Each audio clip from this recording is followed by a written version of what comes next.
So here we are again on the back seat, this time with Mwihaki, Muraguri. Mwihaki, a question for you. When I first met you, you had a director level job in a corporation of global renown, and then you walked away. Why?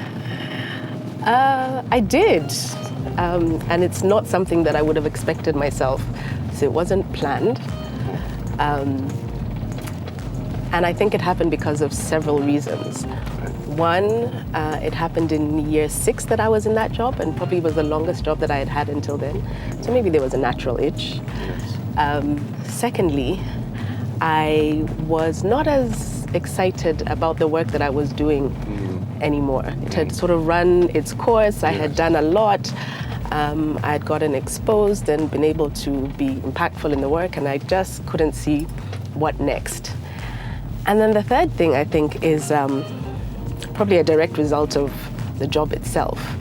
I used to work all over Africa, and every time I would come home, it would strike me just how lucky we are as Kenyans.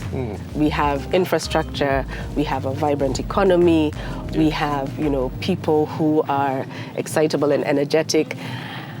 But there was this contrast with who we were and who we think we are in terms of our identity and what we actually are. And what you'll see is that a lot of expatriates come and see the gem and the beauty that Kenya is.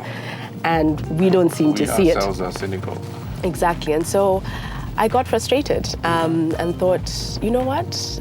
Maybe there's a way to help change the trajectory of what Kenyans think about their identity through an avenue of telling stories, which was, about as far from my work, but it just felt right. So telling stories then became your thing? Imagine, as Kenyans would say. How does that work out in practice? What is it you do now? So I do one thing primarily, which is I tell positive, factual stories about the Africa and the Kenya that I think helps embolden us, that gives us value, that gives us dignity. And I do that both for ordinary Kenyans like myself, and I also do it for clients. I've always known you to be somebody who really loves reading and writing.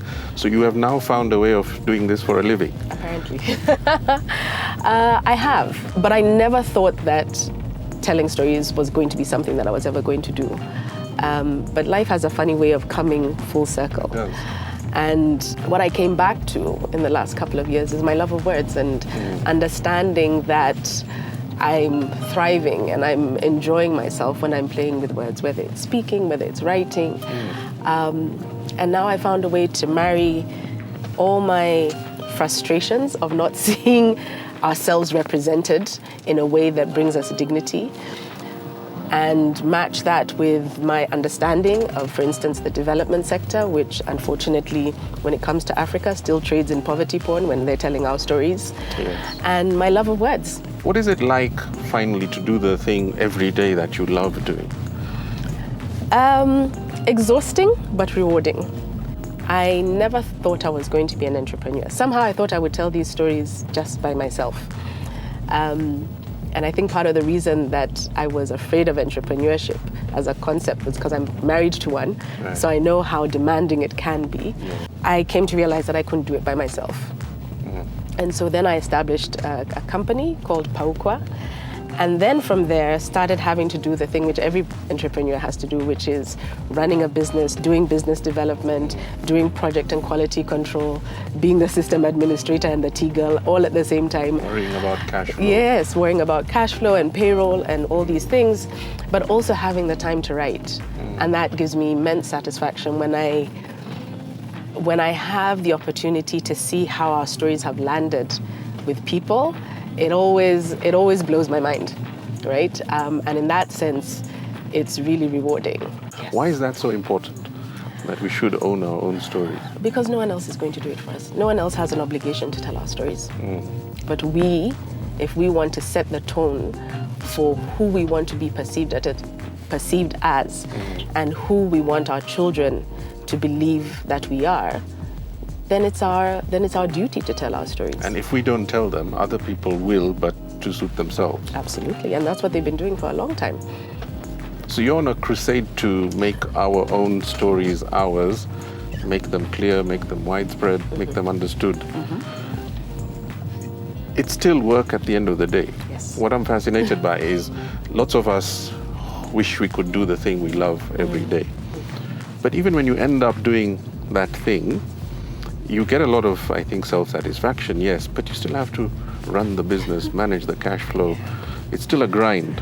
I always say that I traded in a 40-hour work week for an 80-hour work week. I didn't know it was going to be such work, but I wouldn't trade it for anything because it gives me satisfaction. It gives me a sense of value that I didn't know before. Right. I think before I was like, okay, my value is pegged on my salary grade, right?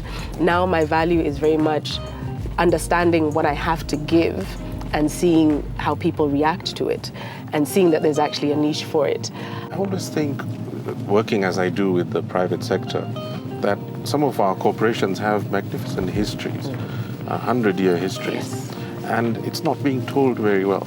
So is that a target for you as well, to retell authentically Yes. the story of our businesses, not just our people? Yeah, very much so.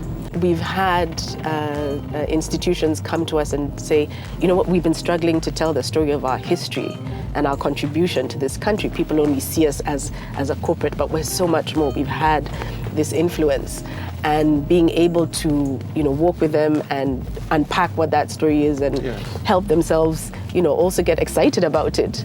Has really been exciting for us. A lot of our corporate leaders spend time reading and watching histories of, people like John D. Rockefeller and Andrew Carnegie and Ford. Yes. We should have histories of our own institutions. I mean, we've been here as a nation for over 100 years, really, so it's an opportunity. So Mwihaki, having gone through this experience, which has so far turned out very well for you, what would you say to young storytellers out there? What's your advice to them? Couple of things, I think. So the first is that it's a fantastic time to be a creative and a storyteller. And the first reason is because the barrier to entry has been lowered, right? Yes. If you're a creative, if you're a writer, you can self-publish, you can have your own blog. If you're in video, you can have your own vlog. You don't have to go through the hierarchy of how people had to enter. Exactly, right? The other thing, which is sort of the flip side of that, is that there's the reality of rejection. Yes. Rejection used to come, with a letter from a publisher who would say, I'm sorry, it's not the material that we're looking for. Now you've put yourself out there, and people will be telling you on a daily basis why they don't like you. You have to be tough enough to take it, but you also have to figure out then what are your structures to help you ride those difficult times. And what I'm really encouraged by is a lot of the collaboratives that we see. We see people in theater, we see people in who are writers coming together and either having like online groupings or physical ones. And I would really advocate for physical ones because being able to talk about your craft with other people and hearing the feedback without the filter of online really, really helps. But now more than ever, the opportunities are there, aren't there, for storytellers? Oh, completely. In fact, I struggle to find enough writers, right? And I know that they're out there, and the problem is really sort of finding the connect between people who can and being able to put them into our pipeline. One of the things that I've also learned, I think before, I was one of those people who used to be like, oh, these millennials, and I now work with a very young team. Yes. And in my transition year, I ended up doing a couple of courses where I was with very young people. So I was no longer, up here as the boss. We were now peers. And one of my huge takeaways was the fantastic thing about millennials is that they have no barriers in terms of when they're interested in something, they will give you 150%. And I think that that's an amazing thing, right? Yeah. The challenge is that when they're not interested, they will literally do a mic drop and they're like, I'm out. And I guess one thing that I'd probably like to see is more of, them thinking about, okay, so this might not be interesting for me right now, but what am I able to take from it that might be useful? I'm fond of saying about millennials that the problem older people have is caused by looking at them like this through binoculars, Yes. as opposed to sitting down and actually understanding close up what energy and what talent is available here and how to shape it and how to work with it. There are differences, but they're not so acute that we have to regard them as separate species. Absolutely. So, excellent. Yes. It's been great talking to you, Mwihaki. Thank you so much, Sunny. It's been fun. When you find your bigger deal in life, you have to give it your all.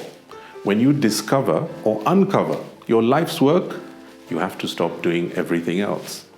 In Mwihaki's case, that meant putting a successful career behind her.